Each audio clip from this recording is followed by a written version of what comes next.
Okay, thank you so much. Well, good morning, everybody, or rather also good afternoon and good evening, since we also have an overseas audience today. And a quick note of apology, during the networking break, we were doing some testing with some of the speakers, not realizing the mic was not muted. So if in case you heard some conversation that was not relevant for the audience. So the topic today is about Define XML, and I use the term submission metadata just to limit the scope of this presentation, because as such, Define XML is a CDISC standard, which can be used in a variety of aspects. For instance, there are some MDRs where, that use Define XML as a framework with some extension of the schema. But for the purpose of this presentation, we are talking about Define XML in the context of the submission that we do for SDTM and ADAM. And in terms of just a quick disclaimer, just the views and opinions expressed represent the speakers, not necessarily any particular organization. And especially we wanted to highlight this because there are some views and opinions in the slides. And I will say that there is no right or wrong. So last thing we want is somebody to walk away from this presentation saying, well, that's what I heard in the presentation, and that's the only way to do it. And that's really not the case, okay? We are just going to, based on our experience, try to summarize some of the lessons learned, but instead of calling it lessons learned, we are calling it, some important considerations that, you can take into account as you implement Define XML. So that's the agenda. We'll talk about quickly what Define XML is and some regulatory considerations around it. What should be the mindset about Define XML? And about how metadata flows and what are some of the considerations related to the metadata flow. Who creates the define? When should define be created? The timing aspect, some quality considerations, and then we will do a quick summary of the quick takeaways and then Q&A. So let me get to what Define XML is, okay? Not to get into too much technical details, but at a high level, I think majority of the audience I'm expecting knows what it is, but it's an exchange standard for SDTM, send, ADAM, and for that matter, any proprietary dataset structure.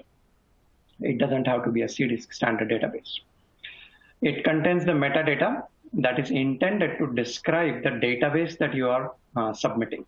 And at a level of study, dataset, variable values, and as well as any information associated with the methods or comments or any supporting documents.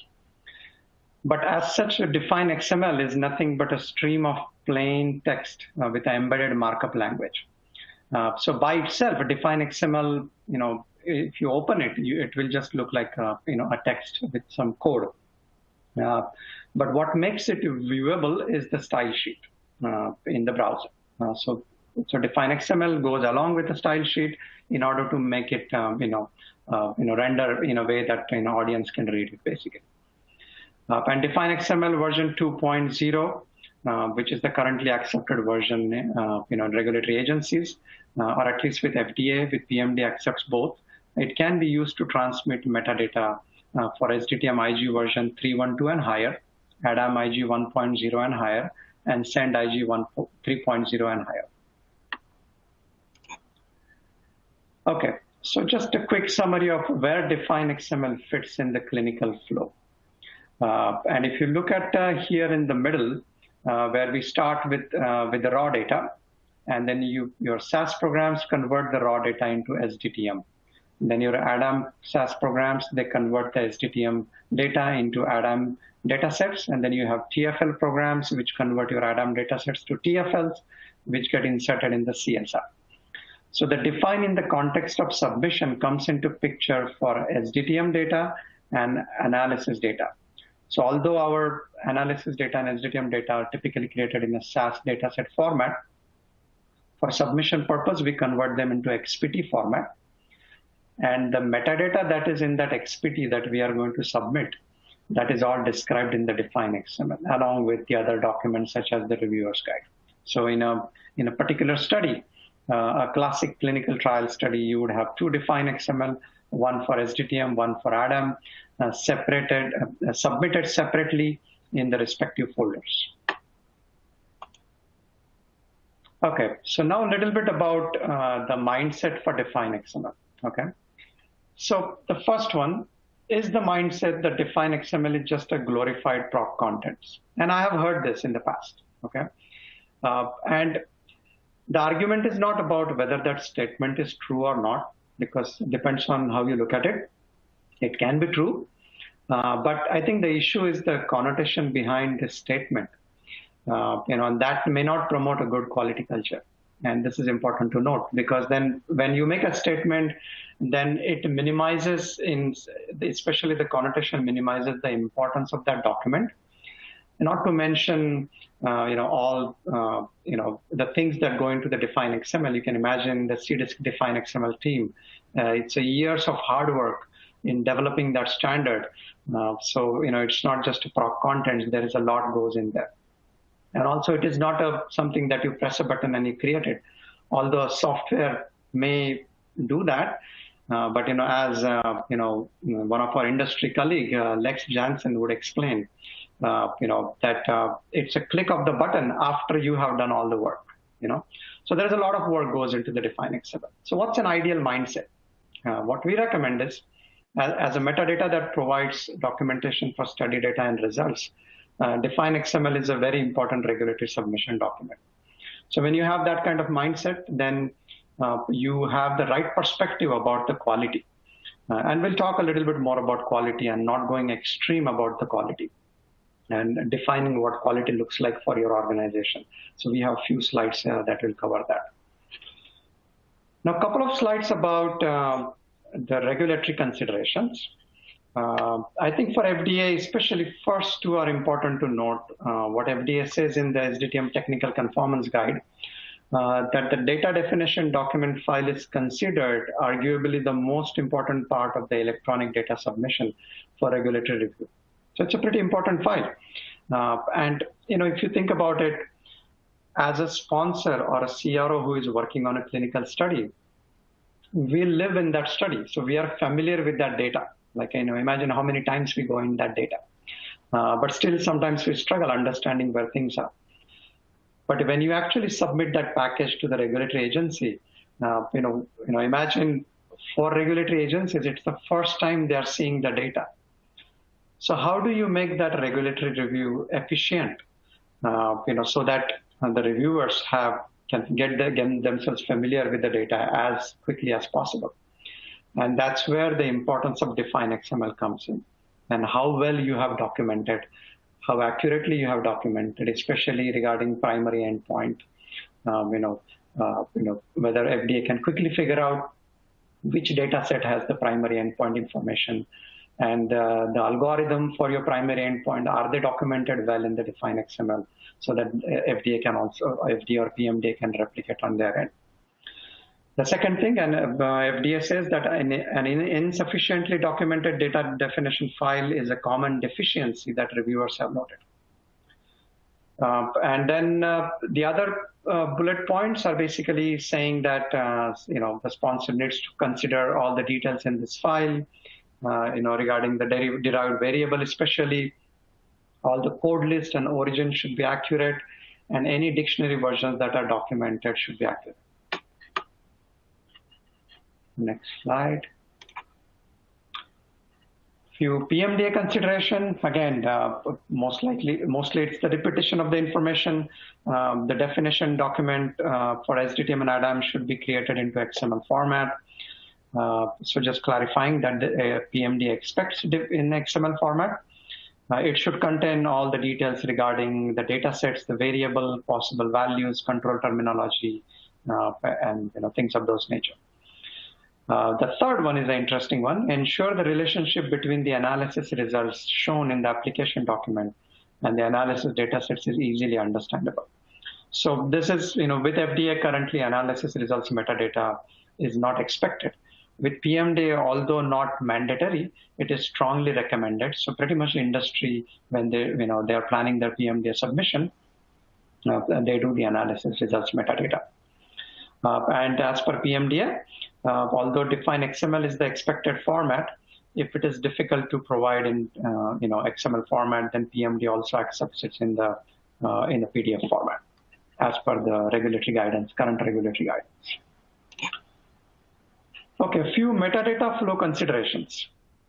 Now, it's like, if you don't know where the problem is, how are you going to fix the problem? So whenever we think about a metadata flow in an organization, first thing we need to do is understanding what is the current state of metadata flow. And this is something, we recently did at Alexion, where we created a pictorial view of, how that metadata flow looks like. Once you have that picture, then you can identify any inefficiencies or gaps and use that knowledge to implement the new metadata flow. Which could be in the existing metadata flow, what changes need to happen, or if we are onboarding any MDR, then that current metadata flow information becomes valuable to look into that new MDR to see how those issues are addressed in that new MDR. So that is a tool you can use as you assess different options for your metadata flow. Some of the key questions to consider in evaluating the metadata flow is, first one is, what is the metadata source that will be used to create your SDTM ADAM programming specifications, data sets, and Define XML? And then when the metadata is flowing across those different things within the flow, what is the exchange format? How will it travel? Will it be consumed? Will it be an Excel file that will be imported? When you create a Define XML, will it be XPT file that will be uploaded in the Define XML? So when you look at that flow, you need to think about that exchange format. The third thing to consider is, does the metadata flow by design ensure consistency between programming specification, datasets, and Define XML, which is the bottom line, right? Having that consistency. So here is one example of how the metadata flow should look like. Now, after sending these slides to Fuse, I did realize that maybe the use of term ideal probably is not appropriate. Because there could be many possibilities of data flow. For instance, you will see later today a presentation from Bhavin and Prasanna regarding CDISC 360, where the metadata flow becomes really fancy and really powerful to enable automation, right? But what really we are trying to say here is, at a high level, what the flow should look like. So where you have, first, you have your CDISC library metadata published by CDISC. Then you have your company-specific standard metadata, which is on top of the CDISC metadata. And those two feed into what will make your company's global standard metadata. And then at your study level, individual study level, that metadata will come from that company's global standard metadata, which hosts both the CDISC and your company's metadata. And then that study-specific metadata becomes the source for both the Define XML and also for your submission data sets. In other words, your SAS programs will read in that metadata and will be used in the submission data sets. And then for Define XML, that metadata will also be used. Now, I know some of the, you looking at this may say, well, that's not how we do it. We have after the fact creation of Define XML, where we upload the XPT files and create Define XML. Now, is that wrong? No. Ultimately, as long as you get the job done and ensure there are consistency among those three things, it's not an issue. These considerations are mainly for, how is your journey from getting from point A to point B? And, do you want to make that journey more efficient? And when you're looking at those factors, this is something to take into account. Now, let me go to the next slide. Okay, so some of the who considerations. So who will create the Define XML? Now, again, this depends on each organization and what their model looks like. One possibility is that study programmer, study programming team member. The benefit of that is the programmer who is working on a study, or the member of that study, has a familiarity with the study. So that will lead to possibly better quality. Also, it's a more scalable model, because when you are looking at assessment of, let's say, your submission coming up and you're looking at resources,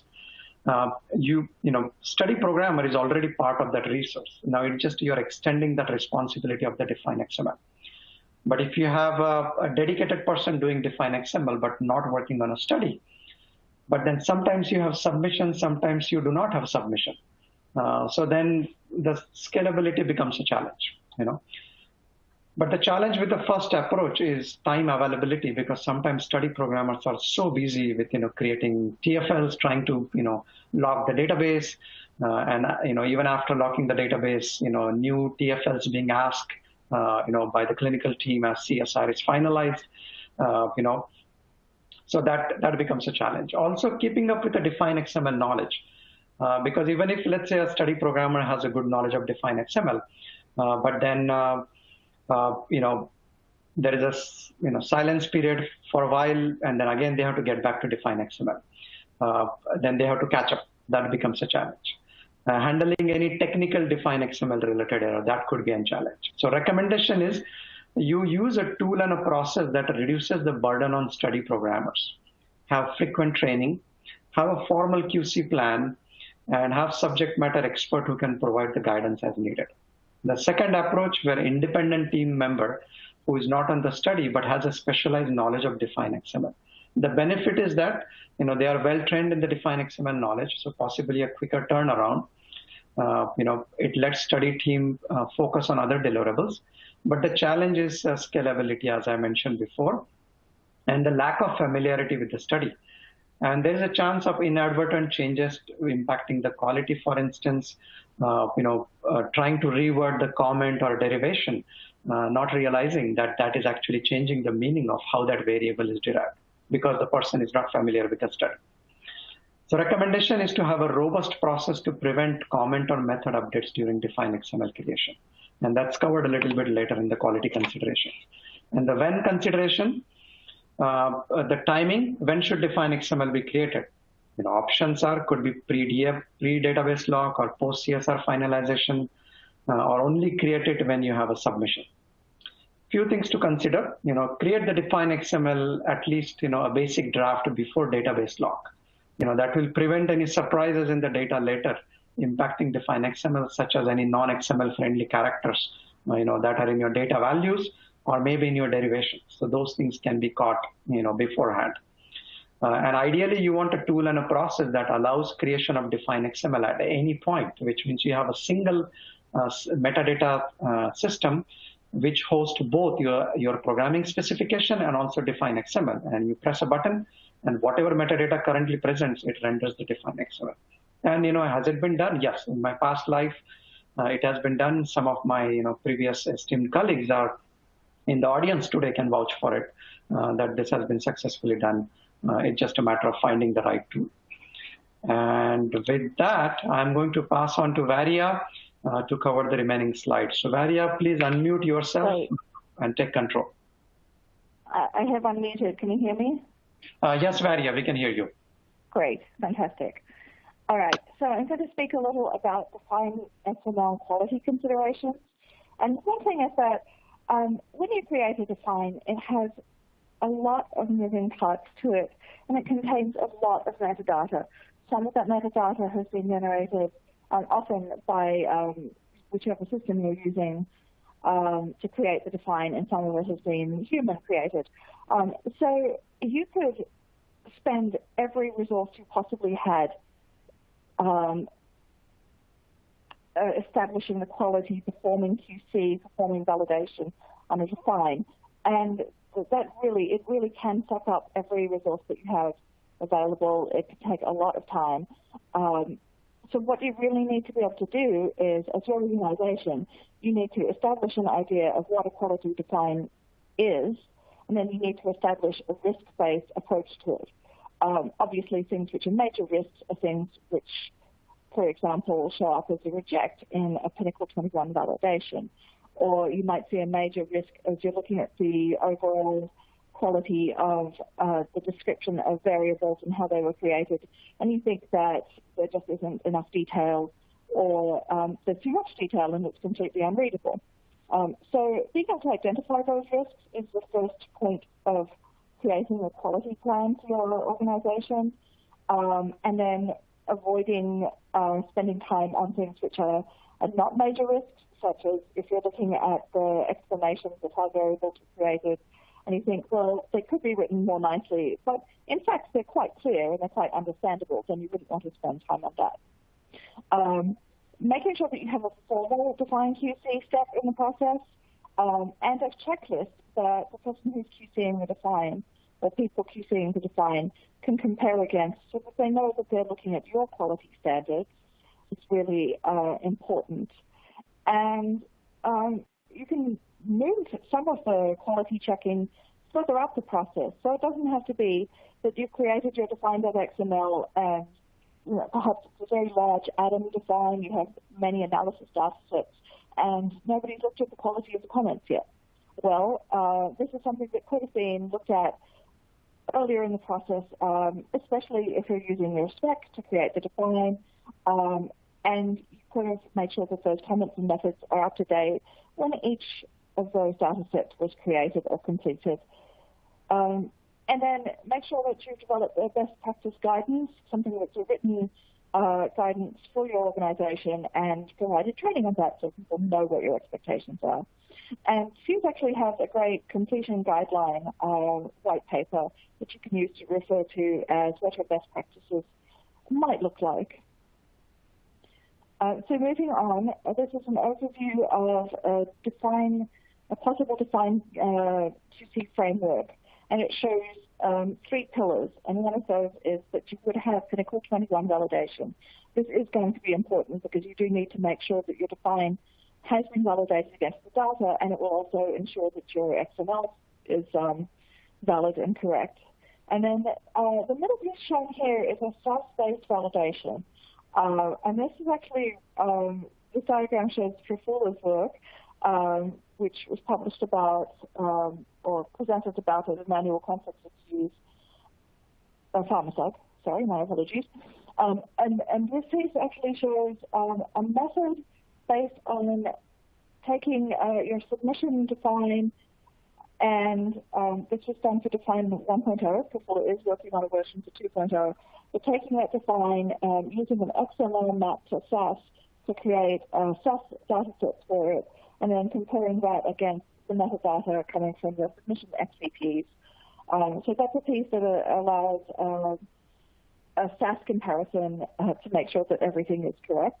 And then, of course, we can't forget the manual review. It is important to have an overview by people who are familiar with the study and people who know what a Define.xml should look like, and make sure that anything that just isn't going to show up in a validation or an automated review has been reviewed. And that, again, will be based on that checklist that you've created. And this is a sample of what a checklist might look like. As you can see, there are some general categories, some data set categories. We'd also expect to see a variable level, value level, and these are things that your organization considers should be included in a QC. And so, for instance, to demonstrate that this is organization specific, in this sample, we say that we have to provide a PDF document and that should be present. And that is based on this sponsor wanting to include PDF, a Define.pdf for their submissions.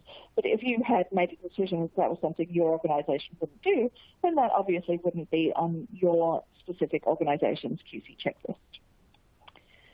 And this is an example of the sort of thing that you might include in your best practice document.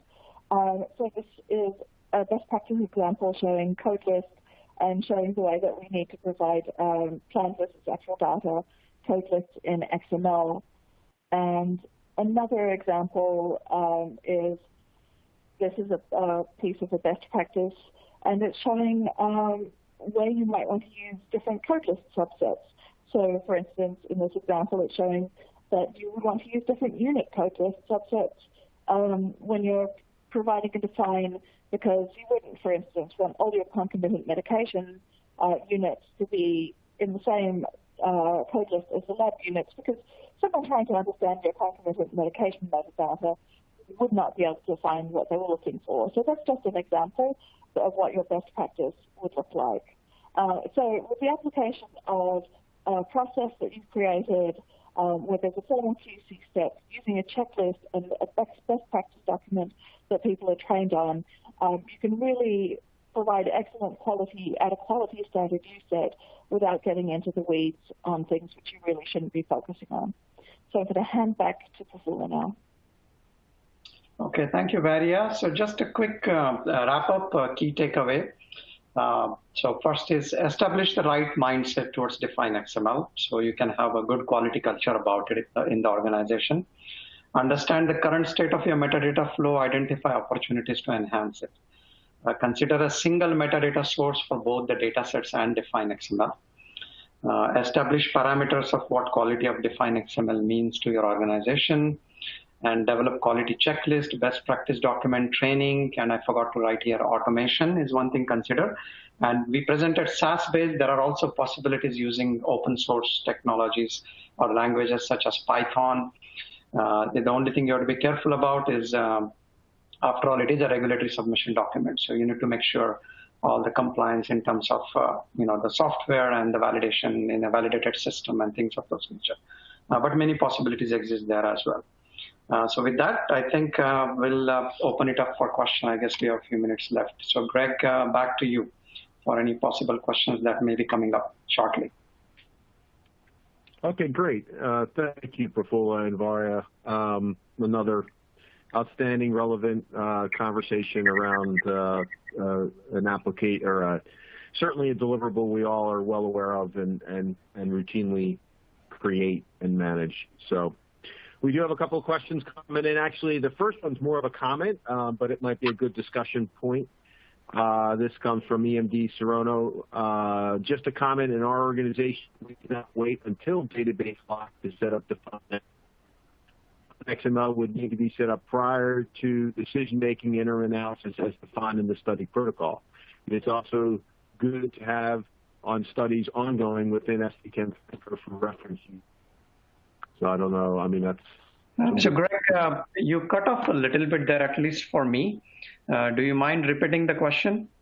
Or let me try to look at it here in the window here. Let me see the Q&A. Yeah, this is the one from Nicole Thompson.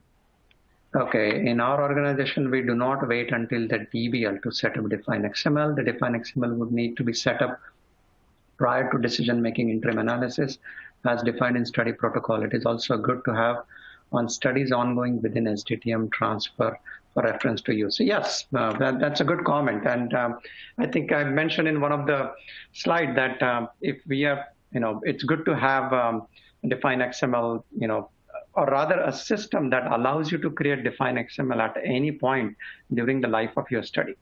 Like if a company can think of Define XML on a given study as your prescriptive metadata, so that means the metadata comes first and then comes the data. If we have that attitude, then we can find a solution that could make that work.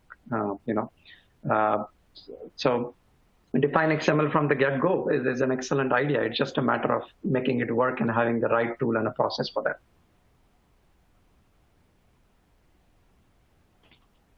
Prafulla, did you want to read the other ones? Or yeah. Can you brief on XML map on Define XML? Okay. All right. So that's a great question. So you cannot directly read an XML file into SAS. But there is a workaround, and the way it works is SAS has this product called XML Mapper.